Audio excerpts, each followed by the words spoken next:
guys, ipapakita ko sa inyo yung mga halaman na nanggaling nga doon sa phase 2. Dito siya guys, medyo marami-rami. Ayan. Ito siya and meron tayong mga mayana. Ayan. So ipapakita ko sa inyo guys. So unang-una, ayan. Guys, is itong mga mayana. So meron ako hinanda ditong ganito kasi ilalagay ko muna sila dyan kasi yung mga mayana ko doon sa kabila guys, doon sa phase 2 is naglilegi siya. Then kasi super natatamaan sila ng init. Ayan, super natatamaan ng init and sobrang kawawa na yung mga mayana doon guys. So hindi ko nakuhaan ng video. Nagmamadali na kasi ako. So ito yung una guys. So rainbow mayana daw to siya. So lalagay natin siya dito. So marami ako ditong mga kinds of mayana. Ito din yung isa. Ito sobrang kawawa na to doon na mayana kasi super naglilegi na siya. And ayan. And ito din guys. Super natatamaan sila ng init doon. Kaya kinuha ko. Ayan. So, mayana pa din tong iba guys.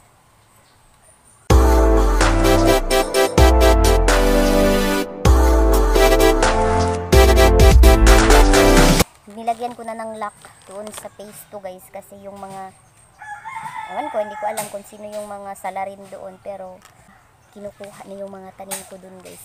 Para ninakaw sila guys. Ayan. Ba't ganun? Kailangan nakawin talaga. May bakod naman siya pero yun guys, kinukuha pa din.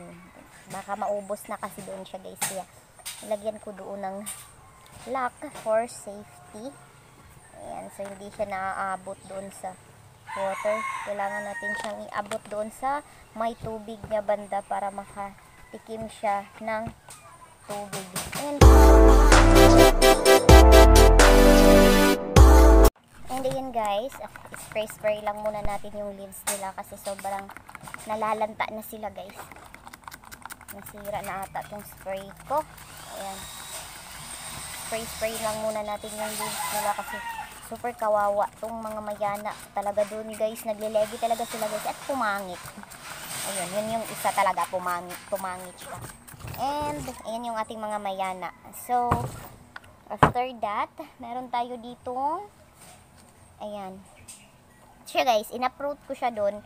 Mga propagation ko to doon dati. And kala ko is na-deads na to sila. Ayan, mga homalomena. Mga propagation ko to siya dati doon guys. So, as kagaya nito, ayan, yun yung kinat ko na propagation ko. Ito lang siya. Pero dalawa yung tumubo sa isang cuttings ng aking propagation. Dalawang puno yung tumubo doon guys. And meron pa eto. Ayan. We have 2, 4, 5 homalomena. And meron pang mayana cuttings dito. Ayan. Nawawala yung mga kulay nila guys. Yung mayana ko doon kasi nga natatabunan. Sobrang na-expose sila sa araw guys. Yung ibang dahon nga is nasusunog. Super kawawa yung ibang mga halaman ko doon guys. Kasi nasusunog nga yung iba. And next is itong mga talong. Ayan. Meron din akong doon guys, talong na tanim. So ayan siya, dito natin ilagay sa walang Ayan. Ayan muna natin to. Ayan yung mga talong natin doon guys na tinanim. Meron ako doong mga talong na yun nga, yung source ng kapitbahay doon. Yung talong na tinanim ko doon guys. Sila yung kumukuha ng mga talong ko doon. Hindi ko alam guys kung sino, pero may na ako doon, nasi-sense na ako kung sino talaga. Yun na. So hindi talaga kasi minsan doon napupuntahan. Pero kanina guys is nilagyan ko na siya ng mga lock. Ng lock or key para talagang pakapala na lang talaga ng mukha kung papasukin pa nila yun. Kasi nakalock na siya eh. So sana nga is hindi sila maghahanap ng ibang paraan na pasukin yung natin, yun, garden doon sa phase 2. Super sayang yung mga tanim doon. Wait lang, natatabunan na ako ng talong. Yan guys, yan yung mga talong na nanggaling doon sa phase 2. Yan siya. Yan yung mga talong na nanggaling doon sa phase 2 area natin nga guys. So, yan, urong natin to doon. Kasi meron pa, wait, there's more. Hindi pa tayo tapos. Ayan. Next is itong ating mga, itong ating mga burley marks guys. Ito. kinuhaan ko na yung ating mga burley marks doon. And ginamit ko nga to, may video ako guys na ginawa, yung how to propagate philodendron burley marks, which is ang bilis lang niyang ikat. Yan siya guys. Wait. Ito lang yung kinuha ko doon guys kasi i-propagate ko siya kasi merong mga i-inquire na naman sa akin ng philodendron burley marks. Kaya, ayan, kumuha na ako doon. Ayan. So, and guys, so tatanim ko siya kasi gagamitin ko din siya as sample sa ating mga nag-i-inquire ng philodendron burley marks. So, ayan siya guys. So, actually, super dami nitong burley marks guys sa mga bukid-bukid. Ayan, super dami. Yan. And, yun. Baba.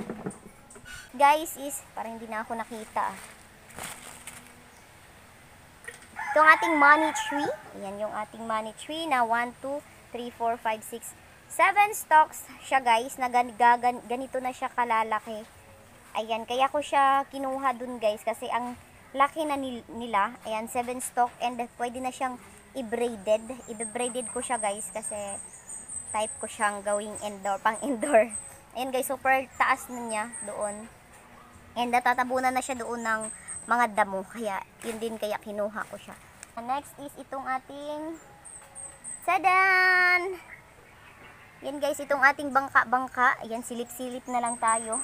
Tatlong, siya guys, tatlong piraso. Yung ating bangka-bangka. Tatlong, siya, ayan. Super laki na ng mother plant nito guys, doon nga sa phase 2. Yan na yung mga niya, babies niya doon. Kinuha ko kasi itatanim ko dito sa aking garden. Kasi napawaw ako. Wala akong color violet plant dito sa aking garden. Kaya ayan yung gagamitin natin. And next is itong si Sadan!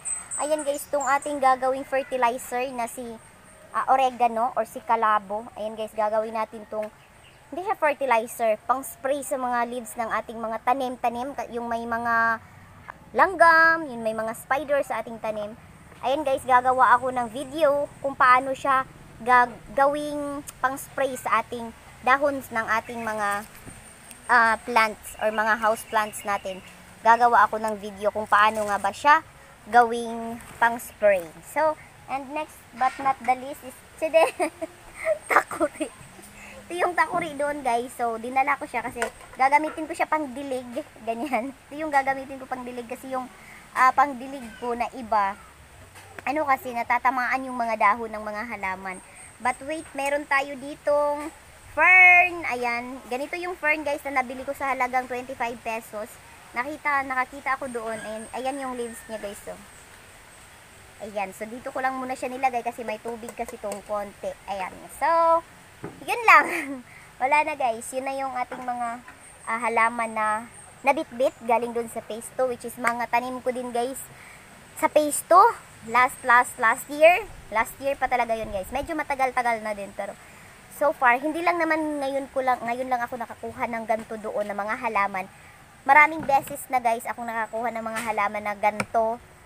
Ayan yung ating mayana, yung ating philodendron. Maraming beses na guys. May plano kasi ako sa mayana halaman ko guys. Gusto kong lagyan dito ng mga mayana para may color yung garden natin. Hindi lang porong green. So, ayun guys, that's all for today's vlog. And for today's video, again, it's me, Mutia Baliling ang Plantita from Davao City. And I hope guys na kung hindi ka pa nakapag-subscribe sa aking YouTube channel, ay huwag mong kalimutan na mag-subscribe and please turn on the notification bell down below para updated ka, notify ka sa ating video yung ginagawa. So, and guys, that's all for today's vlog, for this morning pala. Ayan, babush and paalam. Keep safe guys and see you again sa ating next video. Babush and